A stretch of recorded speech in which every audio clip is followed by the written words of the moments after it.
Hi everyone. Today we are starting a new chapter which is complex numbers and quadratic equation. Now in order to start with, we will just take a quadratic equation x square plus 1 equal to 0. Now to solve this equation, we will get x square is equal to minus 1.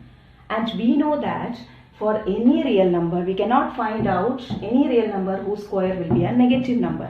So we'll say that this equation doesn't have a solution for a real number. That is, we will not get any real number whose square will give you a negative.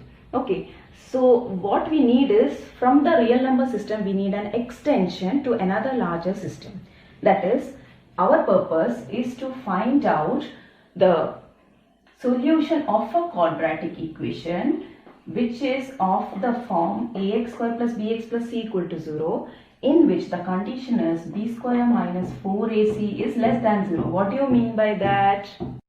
That is, the discriminant is less than 0, and we have already dealt that if the discriminant is less than 0, we will say that no real roots exist.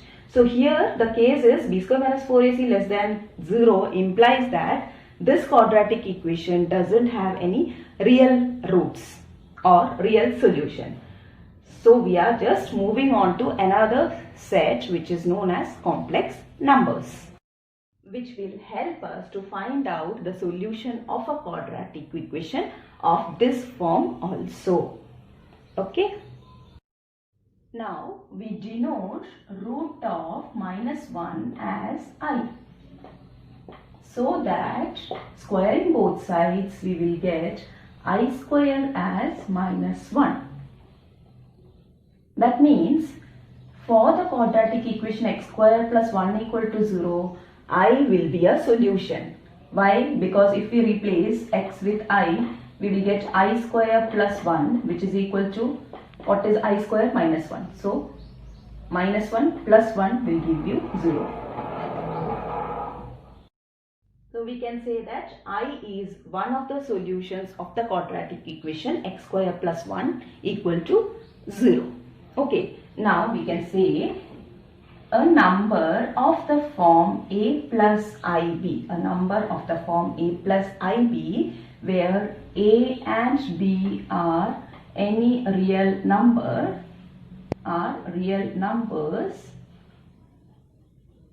is called a complex number. What we say? A complex number is of the form a plus ib, where a and b are real numbers.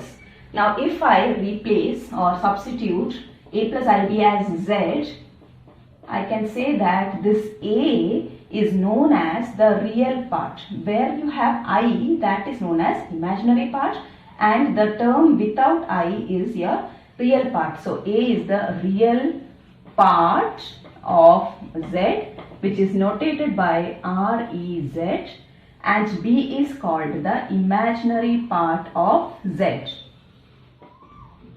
Imaginary part of z, which is equal to, notated as IMZ.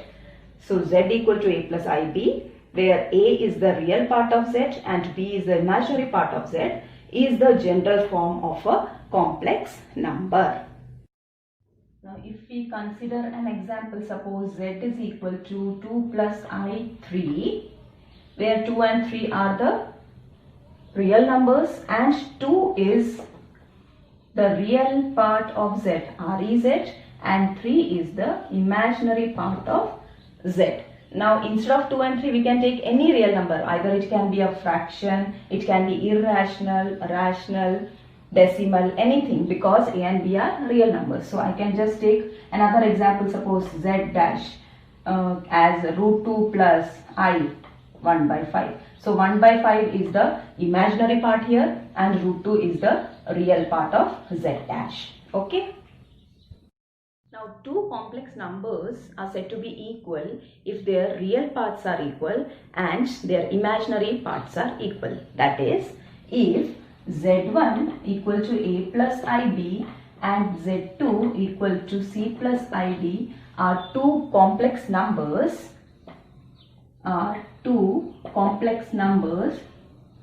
then we will say that z1 is equal to z2 if A, what is the real part of Z1? A, and real part of Z2 is C. So if A is equal to C and B, that is the imaginary part of Z1, is equal to the imaginary part of Z2, that is B is equal to D. Both the conditions to be satisfied simultaneously, then only we will say that the two complex numbers are equal. Okay.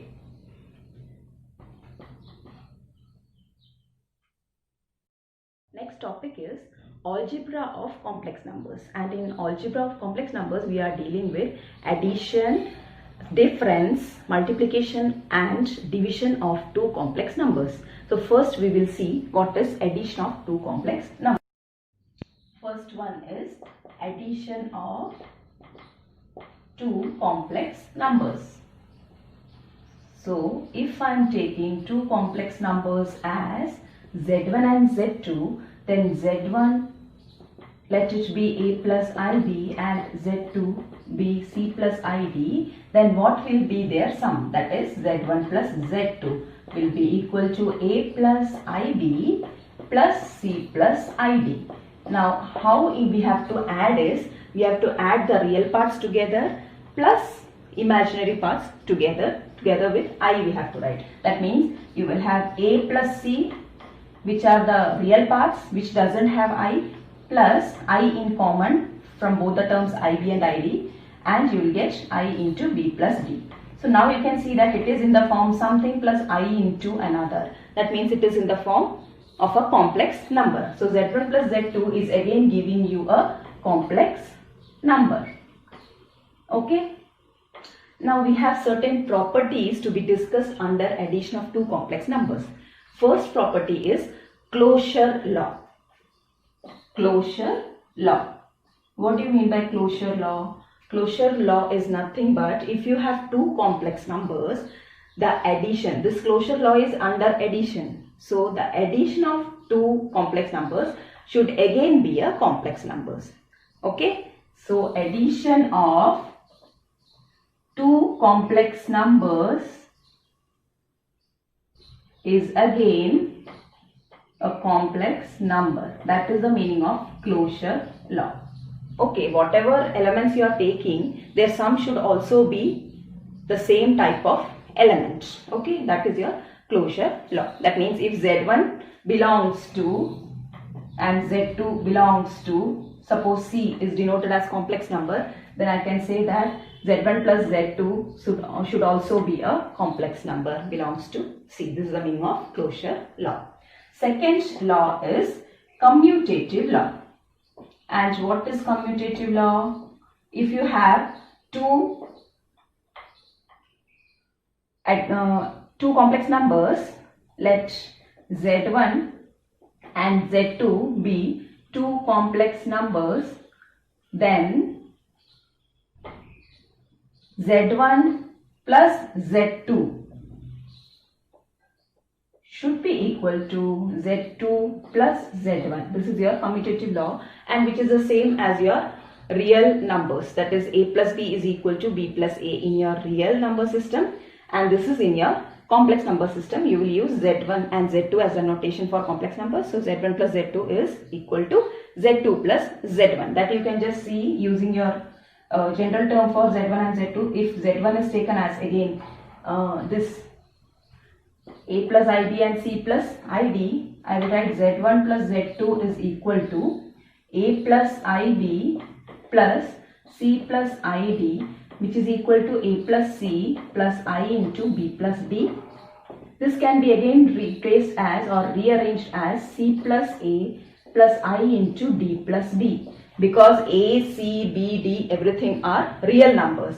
So for real numbers we have the commutativity to be satisfied. That means A plus C will be equal to C plus A. So we are getting C plus A plus I into D plus B. Now what we are doing is we are just splitting and writing like first C plus ID, then A plus IB, and this is your Z1, Z2 plus Z1. So starting from Z1 plus Z2 you reached Z2 plus Z1. That means the commutative law is satisfied. Third property is associative law. For real numbers, what is associative law? if you have three real numbers a, b, c, then a plus b plus c is equal to a plus b plus c. Here again you have the same thing, that is z1. If you have z1, z2 and z3 as three complex numbers, then z1 plus z2 plus z3 is equal to z1 plus z2 plus z3. Okay, now we'll start with, let your z1, z2 and z3 be like this. z1 is a plus id, z2 be c plus id, and z3 be e plus if. We are starting with z1 plus z2 plus z3, that is your left hand side. Replacing the values, you will get again addition of two numbers is written like this. So I am directly writing a plus c, same numbers we have taken, a plus c plus I into b plus d is your sum of two numbers, plus z3 is e plus if. Okay, so that now I am just taking the real parts together for the addition, that is a plus c plus e, but a plus c is taken inside the bracket. So this is your real part in total, plus I into b plus d plus f. Okay, now what we are doing is, again for real numbers you have associative law to be satisfied, that is a plus c plus e is same as a plus c plus e. So we are just changing the bracket place, which is we are writing like this, plus I into b plus d plus f. Again we can just split them as a plus ib plus c plus e plus I into d plus f. Okay, so a plus ib plus c plus id plus e plus if. So this is your z1 plus, in bracket you can write z2 plus z3. So you have started from z1 plus z2 plus z3 and you reach z1 plus z2 plus z3. So associative law is satisfied. Now fourth property for addition is existence of additive identity. Now when we talk about real numbers, the existence of additive identity is giving you the concept that if you have a real number together with which we are adding a thing and we are getting the same number, then this term or this number will act as the additive identity, right? That is the same case for your complex number also. But since it is complex numbers, we have to write the 0 in the form 0 plus I0. Doesn't matter, it is 0 itself. So we are just replacing 0 with 0 plus I0 so that it becomes a complex number. So we can find a complex number, or there exists a complex number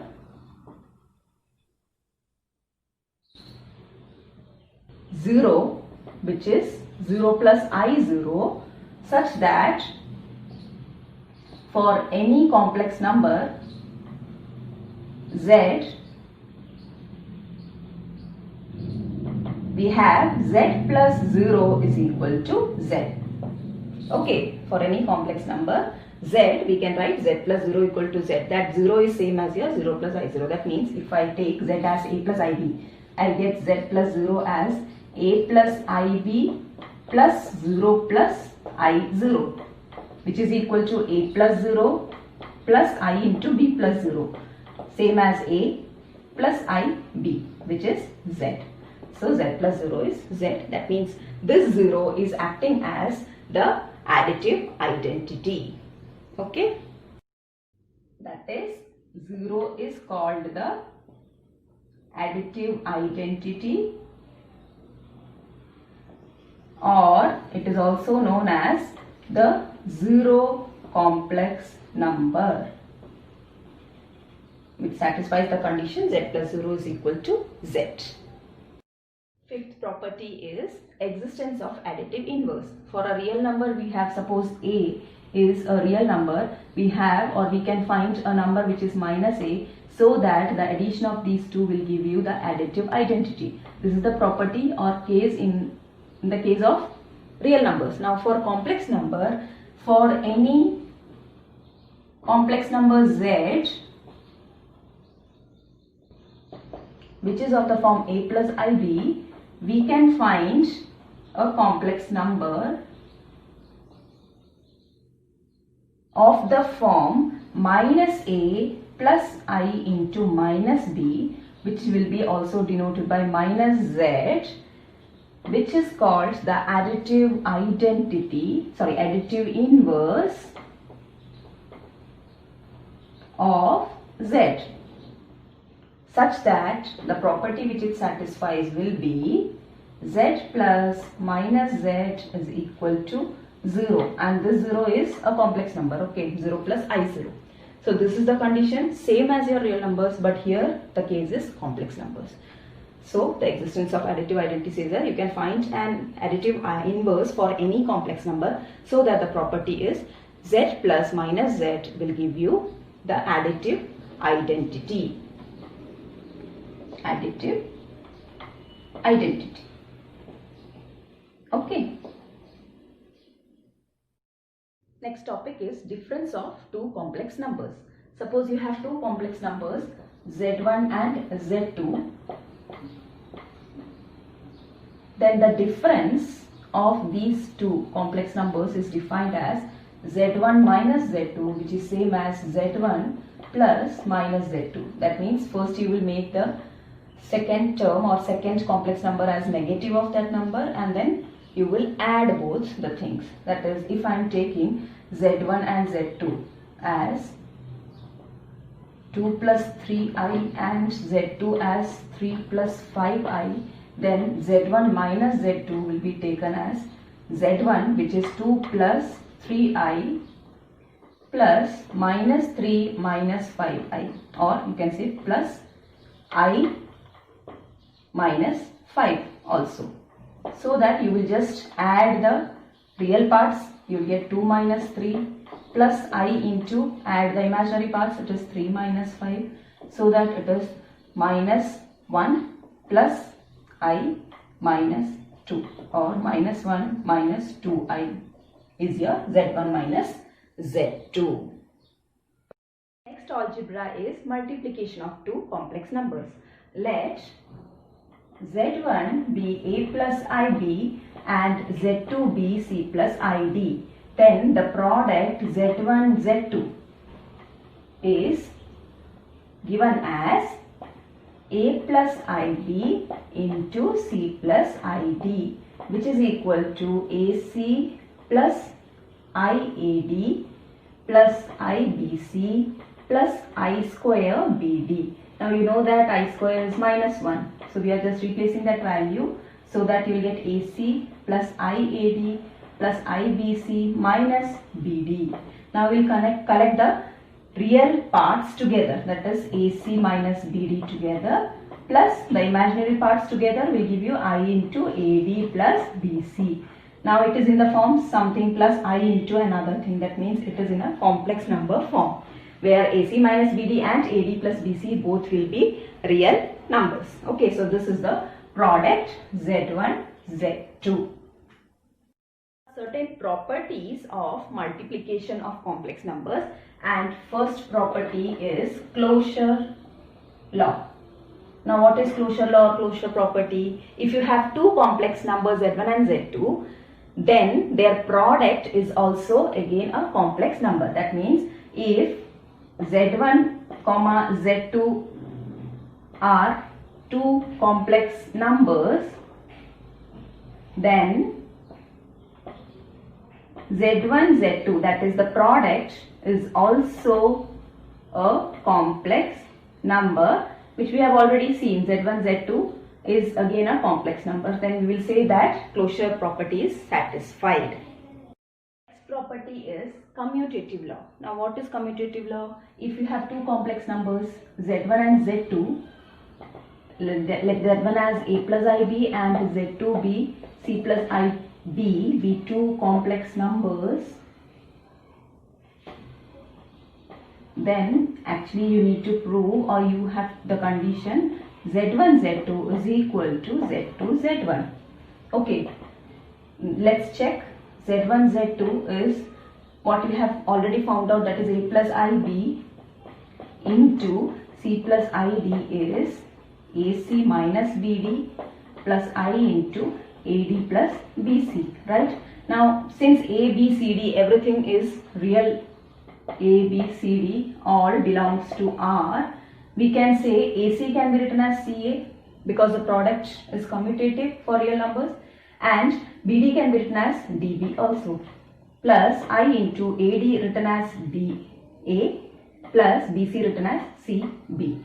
That means this can be again split and written as C plus ID into A plus IB. That is your Z2, Z1. So Z1, Z2 is same as Z2, Z1. That means satisfies the commutative law also. Next algebra is associative law. That means if you have three numbers Z1, Z2 and Z3 be three complex numbers, then as in your real case you have Z1, Z2 into Z3 is equal to Z1 into Z2, Z3. This is true for any three complex numbers. Next property is existence of multiplicative identity. Now as in the case of real numbers we have 1 as the multiplicative identity, so that you know A into any real number into 1 will give you A. That is 1 will be acting as a multiplicative identity. Here in the case of complex numbers also you have 1 acting as a multiplicative identity, which can be written as 1 plus I0 in order to make it in the form of a complex number, so that for any Z, for any complex number Z, you have Z into 1 is equal to Z, so that 1 is acting as the multiplicative identity. The last property of multiplication is existence of multiplicative inverse. For real numbers, if you have a real number A which is a non-zero real number not equal to 0, you can find out 1 by A, so that you will get A into 1 by A is equal to 1. Then you will say that this 1 by A is the multiplicative inverse of A. Similarly, in the case of complex numbers, for any non-zero complex number Z, we can find a 1 by Z such that there exists a 1 by Z such that you have Z into 1 by Z is equal to 1. Now how we will find out this 1 by Z? This 1 by Z is known as the multiplicative inverse of Z. Okay, multiplicative inverse of Z is 1 by Z. 1 by Z is also notated as Z raised to minus 1. Now how we will find out 1 by Z, which is, if I am taking Z as, okay, let Z is equal to A plus IB, then 1 by Z will be 1 by A plus IB. And this is not in your standard complex form, which should be something plus I into another thing, right? So here we are just taking the conjugate as A plus IB into, what is the conjugate of A plus IB? A minus IB. For anything we are taking the conjugate as, in between you will have a negative sign. So you will have A minus IB, and then numerator is also having A minus IB. Now here what you will get, A minus IB divided by, this is in the form A plus B into A minus B, so that you will get A square minus B square. Instead of B square you have IB the whole square. Now IB the whole square means it is I square B square, right? Minus I square B square. And what is I square? I square is minus 1. So that this becomes A minus IB divided by A square plus B square. Okay, now what I am doing is I am just splitting these two terms as to make it in the form A plus I into B form. Okay, so 1 by Z I am writing as A divided by, splitting it into 2, that is A by A square plus B square plus I into minus B by A square plus B square. So this is your 1 by Z if Z is A plus IB. So you can see that 1 by Z is also in the form something. This is again giving you a real number. So this plus I into another part, that is also real number. Okay. So A plus IB form is your 1 by Z. That means it is also a complex number. That means this is acting as your multiplicative inverse for z equal to a plus ib. Next one is distributive law, which is a combination of both addition and multiplication. That is, for any three complex numbers z1, z2 and z3, we have first property z1 into z2 plus z3. So multiplication is there, addition is there, okay, and we can split and write it as z1 z2 plus z1 z3, or else if you have z1 plus z2 into z3, then it will be z1 z3 plus z2 z3. This is your distributive law. Next algebra of complex numbers is division. Division of two complex numbers. Let you have two complex numbers z1 and z2. Then the quotient of these two complex numbers, that is z1 by z2, is defined as z1 into 1 by z2. That means first you will take 1 by z1 z2, whichever is given as your z2, taking its conjugate and then simplifying and make it in the form a plus ib, and then you multiply with z1, so that you will get the quotient z1 by z2. But the main condition for this is z2 should not be equal to 0. For the existence of the quotient or the denominator should not be equal to 0, then only you can find out the quotient z1 by z2.